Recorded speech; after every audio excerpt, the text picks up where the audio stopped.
Hi everybody, it's Dr. Chabot, and I'm going to be working through the solutions for Exam 1 in the fall of 2025 for UP2. I'm using the test form A, although they all have the same questions, but just in different orders. Okay, so let's go ahead and begin. We have here which of the following are correct units of the quantity integral E dot dA. And so we can see this is directly from those two terms. The units of E are newtons per coulomb, because remember electric field is going to be equal to the force per charge. And the units of dA, it's a tiny little bit of area, so that's meters squared. So we're looking for a Newton meter squared per coulomb, which is choice C. For number 2, we want to know how many excess electrons does a negative 440 nanocoulombs contain. So excess electrons is negative, so we see that then that's going to be 40 nanocoulombs is equal to 40 times 10 to the minus 9th coulombs. And so that's going to be our total, and we know from our equation sheet and class that it's 1.6 times 10 to the minus 19th coulombs, and that's essentially per electron. So if we just divide these two, so 40 nanocoulombs over 1.6 times 10 to the minus 19th, then using the 10 to the minus 9th for the nanocoulombs, we end up with 2.5 times 10 to the 11th electrons in that 40 nanocoulombs. Okay, next question. We have two identical point charges, each with charge Q, repel each other with a force F when separated by a distance D. The new force, if each particle is doubled, so Q1 goes to 2Q1 and Q2 goes to 2Q2, and the distance is also doubled, so R goes to 2R. We have the equation K, Q1, Q2 over R squared, and so then that's going to go to a factor of 2 times 2 on top over a 2 squared on bottom, and so we end up with just a factor of 1. So the force actually stays the same. Doubling each charge is canceled by doubling the distance. All right, question 4. So we have here an insulating plate that has some charge on it, is repelling a point charge Q. We want to draw the free body diagram of that point charge. We can see that there's a tension upwards, mg down, and then it's going to have an electric force to the right, which is simply going to be equal to Q times E. E is going to be the electric field from the sheet of charge, which we've derived in class, and we have in the equation sheet that E for the sheet is going to be equal to sigma over 2 epsilon naught. So we can go ahead and, in order to solve for the tension in the string and given the tension in the string and the angle theta with the vertical, we want to know the surface charge density on the sheet. We notice that that shows up in our X equation. So our X equation is going to have, and if we look at this angle theta in the diagram, we can mark it on our free body diagram. Our X equation is going to be T sine theta is going to be equal to QE. So we end up here with T sine theta is equal to Q times sigma over 2 epsilon naught. And so we end up simply solving this for sigma, which is going to be 2 epsilon naught T times the sine of theta over Q, which gives us choice F. All right, moving on to the next page. We have a disk with area 2 meters squared, lies in the XY plane. So if we imagine looking at our XY plane, here's my X, Y, and Z axes, then the XY plane is the one that contains X and Y, and very importantly, we can then see that the area vector, right, my area vector is going to be in the Z direction. And that's going to be important because if we look at the equation for flux, electric flux through this is the integral of E dot dA. And we can actually see that although it's three-dimensional, it is a constant. So when E is a constant, so if E is a constant, then this E pulls out of the integral, and we really don't have to integrate anything. We can just say that it's the E dotted into the area vector. And so the area vector being in the z direction is very relevant because we essentially have that the area vector can be written as its magnitude, which is 2 meters squared, but then it's going to be in my k hat direction. So when I take the dot product between my area vector and my electric field vector, it's only going to be the k hat component that remains. So we're going to end up here with 0 for the dotted directions here because I hat dot k hat equals 0, just like I hat dot j hat equals 0, and we have that k hat dotted into k hat equals 1. So we end up just getting that E dot dA is equal to, in this case, 16 times 2, and that would be my Newton meters squared per Coulomb. So that gives me 32, choice A, Newton meters squared per Coulomb. All right, so then we can go ahead on to this next problem. We have a charge plus Q and minus Q, 16Q, are fixed on the x-axis at the location shown, and we want to know at what point along the x-axis could the net electric field be equal to 0. So we just want to look at different regions, and if we start with the region to the left of them, we can see that I'm going to have, say, from the plus Q charge, I would have a arrow that is pointing away from the plus Q, and so that's going to be my electric field from the plus Q. The minus 16Q, I'm going to have an electric field that points towards the minus 16Q. And that's going to be maybe of equal length because I'm a far distance away in that case.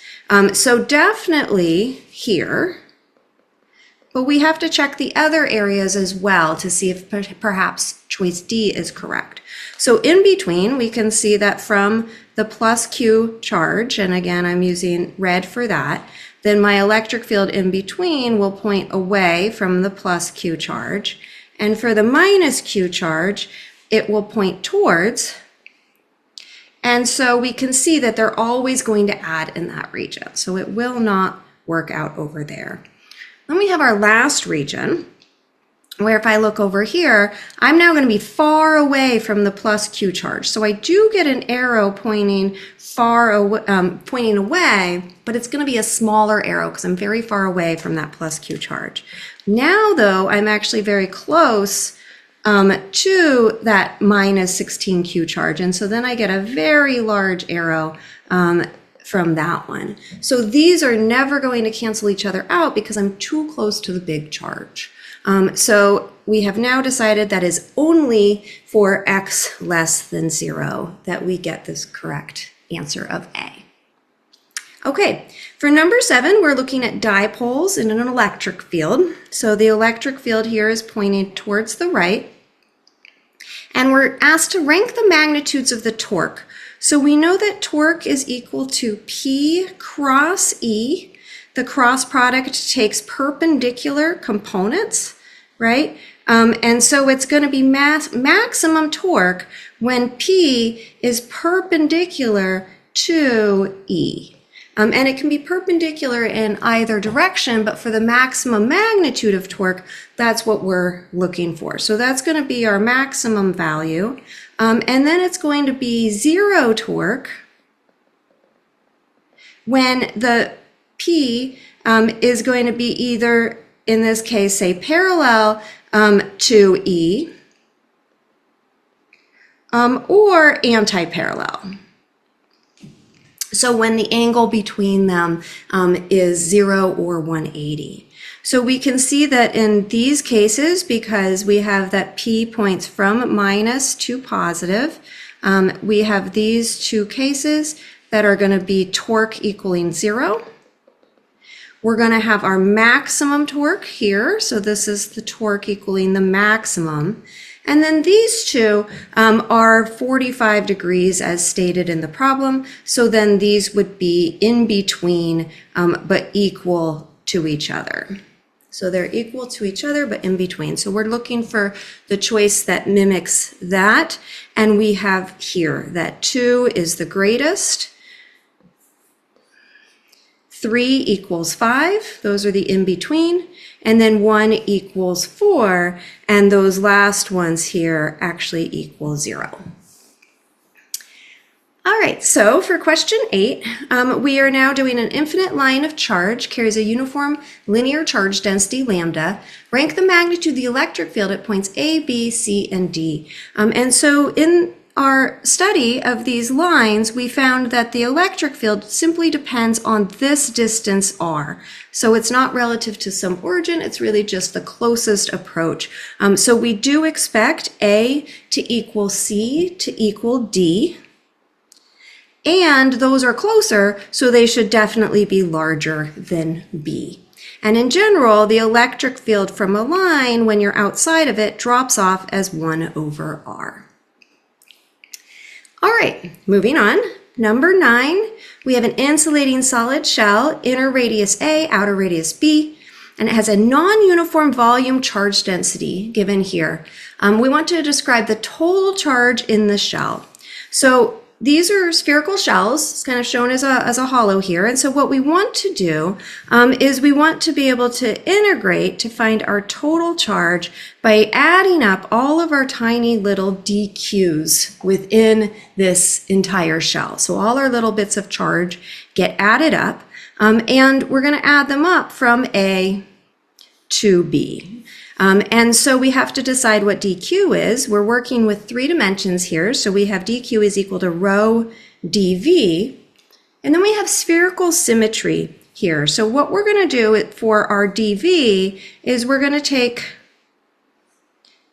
a thin spherical shell, and it's going to have a thickness dr associated with it. So it's a thin spherical shell. And it has a thickness dr and a surface area that's equal to 4 pi r squared. So it's some variable radius here, little r. And what that's going to allow us to do is then say that this dq is going to be equal to the tiny bit of charge on this shell. And so we can find the tiny bit of charge on each shell, and then we could add up all of those charges for all of the shells that make up this object. And so what we end up seeing is if it has a thickness dr, surface area 4 pi r squared, then our dv is 4 pi r squared dr. So that is a key result that we're going to use.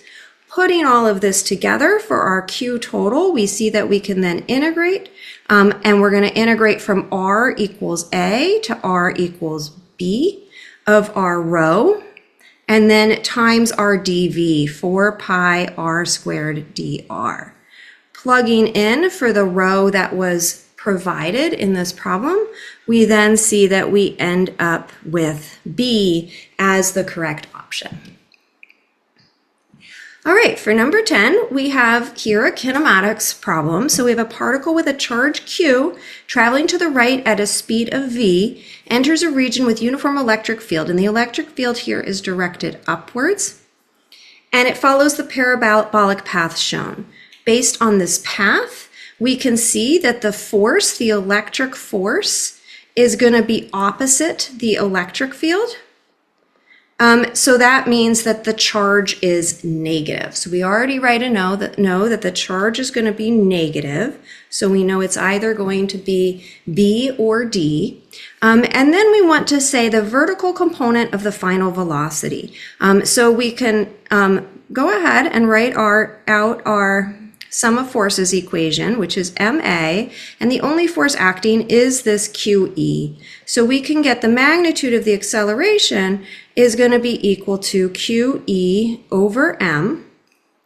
And then we can note that we have an initial velocity in the y direction equaling to 0 because it's a horizontal launch here.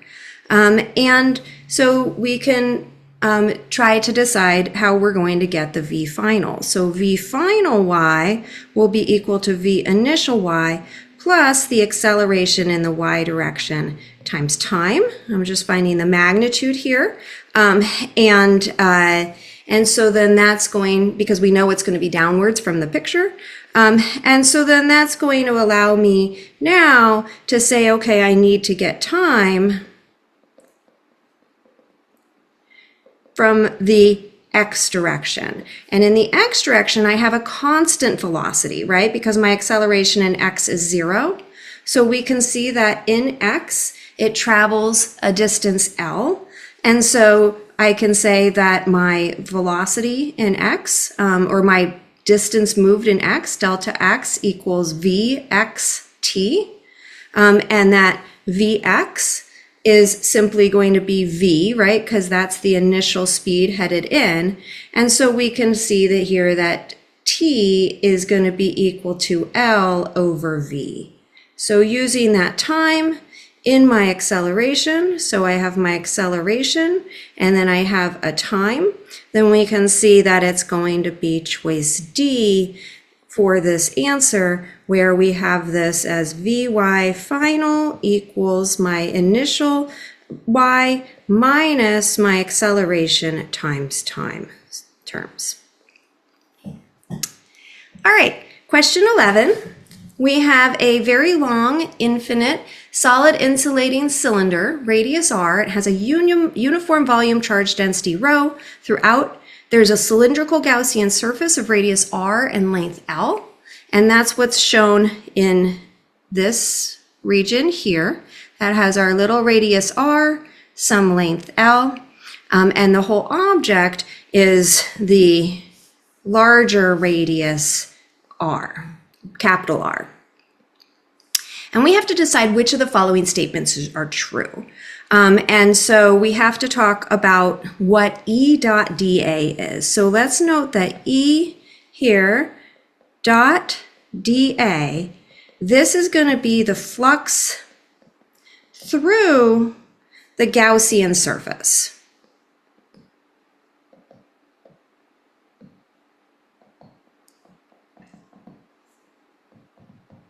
So we want to picture our dAs for this. And so we can picture the dAs on each little portion of this surface are all going to be perpendicular to that surface. So kind of trying here to draw all of these little perpendicular dAs, knowing that if I do have, some plane, say here, that a little bit of dA, let me draw that a little bit better.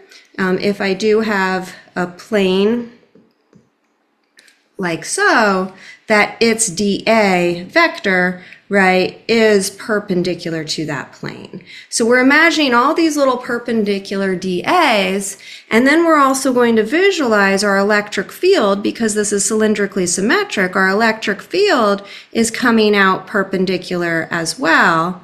And so over here on the ends, we can see that we have that the electric field is perpendicular to dA on the ends. And importantly, the electric field is parallel to dA for the curved portion. And so if we read through the choices now, we can go ahead and see that choice D is going to give us what we want. That E.dA is non-zero for only the curved portion of the Gaussian surface. And that's because we're going to have the electric field parallel to dA for that surface, which means, again, with the dot product takes parallel components built into that idea of a dot product. And then the Q enclosed, when we talk about Q enclosed, we can say that Q enclosed is rho times my volume enclosed.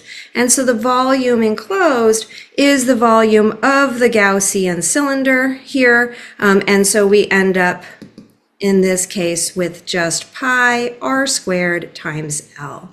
So that is the correct follow-up for that one. We do use the little r because we are only concerned with the charge enclosed in that Gaussian cylinder. All right, moving on to number 12, conducting shell. So if we know we have a conducting shell, then that means that the electric field equals 0 inside.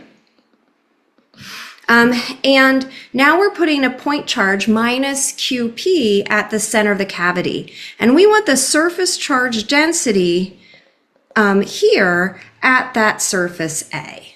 And we want to know that that is going to be Q over the surface area. So we need to know the charge that's going to be placed there. And because the electric field is 0 inside, that means that the Q enclosed in some Gaussian cylinder, as I've drawn, or a Gaussian sphere as I've drawn there, must be 0. And so therefore that means, so since the electric field's 0 inside, that drew that conclusion. And so then that means that what I know is that the charge on the inner surface total is going to have to be equal to plus QP in order to cancel that out. So I can go ahead and use this in my equation for the surface charge density, and I can say that it's going to be positive QP over that surface area, which is simply 4 pi A squared. And so we do see, in fact, that we get choice B. All right, question 13. We have a thin line of length L and total charge Q distributed uniformly along it. So it is a uniform charge density. We can imagine here that we have some, say, positive charge. And then there's a point P that we want to find the Y component of the electric field at point P. So the first thing we want to do is imagine some little dq. And that dq has some height associated with it that is going to be dy. That's the length of that little dq. And that dq is creating a tiny little electric field at point P. So we're going to call that dE. And we know that we're working in one dimension here, so dq is going to be equal to lambda ds. And because we're working in y, we might as well say lambda dy. Now, my lambda, because it's uniform, so I can say lambda is simply equal to the q total over the length total, so q over L.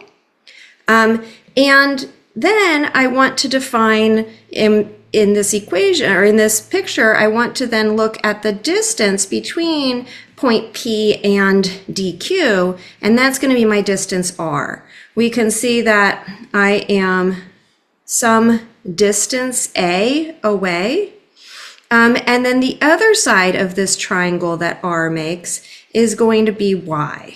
So I can see that r is going to be equal to the square root of a squared plus y squared. Now I'm just about ready to put everything together, but I do also want to define an angle theta because I know I'm going to have components in order to analyze this electric field. So I can say here that my total electric field in the y direction, EY total, is going to be the sum, so that's a continuous sum with the integral, of all of my DEYs in the y direction. And I know that my DEY is going to be equal to negative, because it's pointing down in that direction, times the sum of my magnitude of my vectors, DE, times the sine of theta. So these are my component steps where I put in a plus or minus. The minus came because it points down. The sine came because I want the y component. So now I can actually just plug in for a lot of these things. Note that the magnitude dE is simply equal to k dq over r squared, and we've already found dq and r squared. And so we also can note that sine theta can be written in terms of the triangle, which is the opposite over the hypotenuse. And so we can see that that would be equal to y over r. Putting all of this together, then we end up with the following integral, so that the EY total would be negative times the integral, the magnitude of dE, which is k, and then dq is lambda q over L dy, all over r squared, so that's a squared plus y squared, and that's to the square root, but then I'm squaring it, so I get rid of the square root, and then times my sine of theta term, which is equal to y over, and then a squared plus y squared square root, so the 1/2 of that. So this is everything plugged in, kind of long form, and we can see that the bottom is actually then going to simplify into this a squared plus y squared to the 3/2. I have an L and a Q from my lambda, so the Q over L term from my lambda, the y from the sine of theta, the dy from my dq, and my limits are, you didn't have a choice in limits, but the reason the limits are chosen here is because we go from one side of the bar at h to the other side of the bar, which is at y equals h plus L. All right, so moving on now to these linked problems. So here we have a charge of arced charge, so a semicircle arc of radius a, non-uniform linear charge density given by lambda equals a cosine theta. So we have to decide where this is positive and where it is negative. The cosine function is positive when x is positive, and it's negative when x is negative. So we can visualize that as our charge distribution. And the first question is simply, what's the direction of the net electric field E at point P, which is at the center? So we want to visualize a dq in each of these regions. We have the electric field pointing away from positive, and then it would point, we want to imagine a couple different little dqs, and it would point towards negative. And so we would then say that this electric field is going to be equal to something along the total would be along the negative x direction. So this would be my E net. So I'm looking for B, choice B for that answer here. If I want the correct simplified integral for the magnitude of the net electric field at point P, well, we already know that E net is going to be equal to only in the x direction, so it's going to be the sum of all of my tiny x components of my electric field. And so I notice that that's going to be, here we're talking about magnitude, but I'm going to solve for the actual value. It'll be in the negative x direction. I'm going to add up all of my x components, so the magnitude of the vector times, and then given this angle theta that was here, times the cosine of theta. And so that's in order to take the actual x component, because we have decided it was in x. So if we do this, then we see that my net electric field is going to be equal to the integral, and then this will be our k dq over r squared, I'll plug in for those in a second, cosine theta. And we have to decide what dq is, because we can't integrate cosine theta dq, right? So we have to say here that dq, it's linear as well, so it's lambda, but now it's in an arc. So when we write lambda ds, we have to use our arc length, lambda times our r d theta. Note here that our r is equal to a, and r, the distance from point P to dq, is also equal to a. So some simplification can occur. And so I'm going to go ahead and write out minus k lambda a d theta cosine theta, so that's everything on the top, all over a squared. And the limit would be from one side at theta equals 0 to the other side at theta equals pi. So when we plug in then and cancel some of these values, we can see that some of our a's cancel.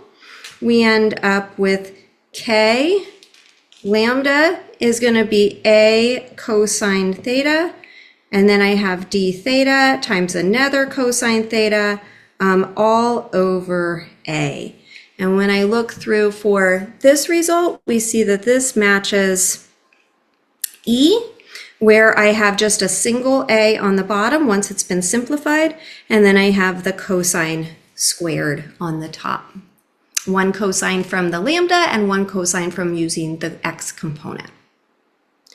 All right, so for number 16, you have now that the arc was instead given a uniform charge distribution. So I'm going to just draw the arc here now with a uniform charge distribution, positive Q, uniformly distributed around it. And for this uniform charge distribution, we want to now say, okay, what would dq be equal to when solving this equation? So dq is still equal to lambda ds, which is still equal to lambda, and then my arc length is still going to be, because my radius is a, it'd be a d theta, so the radius times the tiny little angle that you've gone through. And so we now have to decide what lambda is. Since it's uniform, it's going to be q total over L total, and again I use this arc length formula, so the L total here is just going to be equal to pi times A, because that's the length of that semicircle. And so if I put all of this together, I get Q over pi A times A d theta, and I get Q over pi d theta. So I get here choice D for that correct answer. And then we now are in 17 going to be analyzing which direction it points now. So now if I have a dq that's positive everywhere, I'm going to have a de that points, that is going to point away from positive on both sides. So now on both sides I get a de that points away from positive, and so I get a net electric field that will be downward in that scenario. All right, making progress. So let's go ahead to the next one. We now have our Gauss's law problem. So we have a thick-walled spherical hollow ball, inner radius A, outer radius B, uniform charge density, volume charge density rho. A spherical Gaussian surface of radius r is used to analyze the electric field in this space. So Q total, if we just can see that our total charge on something is going to be equal, in this case, to rho, right, times our total volume. Because by definition, right, rho is our charge per density. So this is our charge density, so it is our charge per volume. And so if we want the total charge, we just take rho times the total volume. The total volume of this object is simply going to be 4/3 pi b cubed, so that's our full sphere without the hole, and then minus the hole, so 4/3 pi a cubed, right? That's going to be the hole that's in it. So we really just want to take rho times that value. We can see that this can be written as 4 pi b cubed minus a cubed all over 3. And so when we go ahead and multiply by that, then we end up in this scenario with B as rho times my total volume. So in terms of Q total, what is the net electric flux through a Gaussian surface with radius r greater than B? So we're outside all of it at this point. Remember that it's saying electric flux. So we can find flux, electric flux, either by the integral of E dot dA, but it wants it in terms of Q total, or we can simply just say Q enclosed over epsilon naught. So that last one is an easier path. We can see that when we're outside the whole thing, Q enclosed is equal to Q total. And so we simply get B, that we get the straightforward answer for how to find flux when you are outside of the object. In terms of Q total, what is the magnitude of the electric field at a point in the hollow? And so now it's talking about inside the cavity. And so Q enclosed here is equal to 0. And so that's going to tell me that the electric field equals 0. So that's a pretty straightforward answer as well. If fundamentally with Gauss's law, if your net charge enclosed is 0, your electric field is going to be 0. All right, and then lastly, in terms of rho, what is the magnitude of the electric field now inside the material? So I'm going to draw our object again, and now I'm going to sketch our Gaussian surface, which is a radius little r, and we now can identify our Q enclosed is just in this shaded region. So our Q enclosed is going to be equal to rho times our volume enclosed in that region. And so we're allowed to have rho in our answer, so it's just a matter of what that volume enclosed is. And the volume enclosed is going to be the outer shell volume, so 4/3 pi, and then that's going to be little r cubed, but then minus the hole in the center of it, so 4/3 pi a cubed. So we still have to subtract off the hole when we do those problems. So we get our Q enclosed, and now we're ready to do our Gauss's law, which is going to be the left-hand side for spherical symmetry is E times 4 pi r squared. That's our integral of E dot dA for spherical symmetry. And then that's going to equal this Q enclosed over epsilon naught, which then is equal to rho over epsilon naught times this 4/3 pi r cubed minus a cubed. When we rearrange this result here, we end up getting choice D for the correct answer. All right, last problem, or last linked problem, right? So this is now our last situation. We have 3-point charges, equal magnitude, and the signs shown are placed at 3 of the 4 corners of a square of side length L. What is the net electric force on the negative charge in the top left corner? So we want to look at the top left corner, and we want to look at its net force. So from the negative charge, it's going to be repelled. So we'll have a force repelling from the negative charge. And then you'll have from the positive charge, we're going to have a force of attraction. So that's going to be the force that's pulling it towards the positive charge. And each of those magnitudes, the magnitude of each force, is going to be equal to K Q1 Q2 over R squared. We can see that the R for both of them is equal to L, and we can see that the two components that we end up with should both be in the positive I hat and positive J hat direction. So those two arrows can be described by a force in the positive J hat and a force in the positive I hat. Which of the following is the closest direction of net electric field now at point P in the bottom right corner of the square? So now we just want to visualize our vectors again. So in point P, we're going to have an electric field that points towards the negative. And so it'll be pointing towards the negative here, and it'll point away from the positive. Those would have equal lengths. And then slightly further away, because the minus Q is along the hypotenuse, I'm then going to have a slightly shorter arrow that is pointed towards that minus Q in the corner.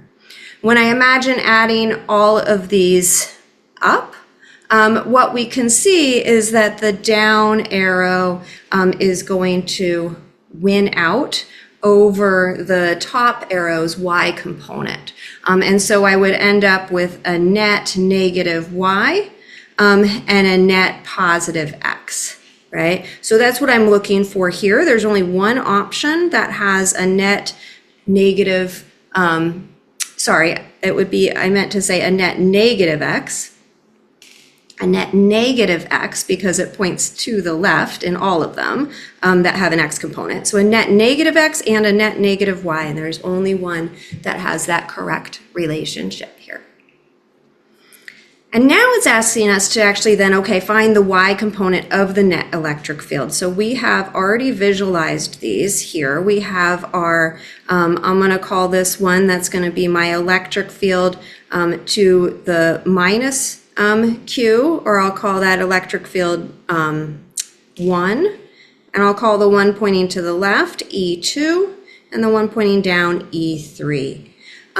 So note that since I only want y component, then E2's y component is equal to 0. So I'm really just going to be adding up the components E1 and E3. So I have to define an angle here, and we can see that that angle is actually just 45 degrees because it's a square. And so I can say that E1y, the y component of the first electric field, that first E1 arrow, is going to be equal to, it's upward, so it's positive times the magnitude of E1 times, and I'll just, I will use here the cosine of theta. Sine of theta and cosine theta would both work because it is a 45-degree angle. And so then that's going to be equal to positive, and then that's k, and minus q, but I'm doing magnitudes here, so kq over my length here, and I'll call that for now r1, times my cosine of theta, and I'll plug in cosine of 45. Now for a square of side lengths L, then this side is simply, right, we can say that a squared plus b squared equals c squared, so L squared plus L squared is going to be equal to, if we just call that r1 squared, so we see that r1 squared is simply 2L squared. So this is kq over 2L squared, and then cosine of 45 is going to be equal to the square root of 2 over 2. So we have those substitutions here, and this term then cancels quite a bit. It's going to be k, q, and then I end up with moving the square root of 2 on the bottom like the answers are here. Square root of 2 over 2 can actually just be multiplied by the top and bottom by square root of 2 over square root of 2. And so then that is going to be over here equaling to 2 over 2 root 2. And so what we end up with, once we go through this, is the following result for this E1y. We see that we have a 2 on the top and a 2 on the bottom, so I get kq over my L squared, and then times 1 over 2 root 2. So that's going to be in the positive j hat direction, and that's going to be the diagonal one. The other one is much easier. The one that points straight down, E3y, is simply negative because it points downwards, kq over L squared in the y hat direction. So now we can go ahead and combine these and look for our correct answer.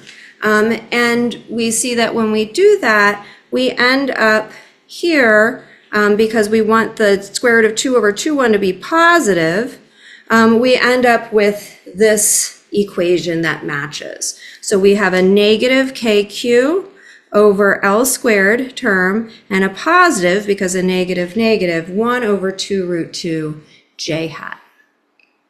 So again, you have two factors that impacted the components. One was that the R1, the distance between P and the corner Q, is going to have, in that case, that R1 squared is 2L squared. And then additionally, we have our cosine of 45 being square root of 2 over 2. All right, actually last problem now. We now have an electron, a charge E and mass me is placed at point P. In terms of that magnitude of the electric field, what are the magnitudes and directions of the y component of its acceleration? And so here we want to just say that our force is equal to QE, and we're just doing magnitude and direction. And so we know first for the magnitude is going to be equal to the magnitude of QE. So that's going to be E times EY, right? And if we go ahead and, say that that's going to be equal to my mass times my acceleration, then the magnitude of the acceleration is EY over the mass of the electron. So we have already narrowed it down to D or E. And then we want to remember that if the electric field, like in this case, this would be my EY pointing downwards, that an electron in that space goes opposite the field. So the force on the electron goes opposite the field, and we end up with D as our answer to that question. All right, I hope this was helpful, and good luck on the future exams in this course.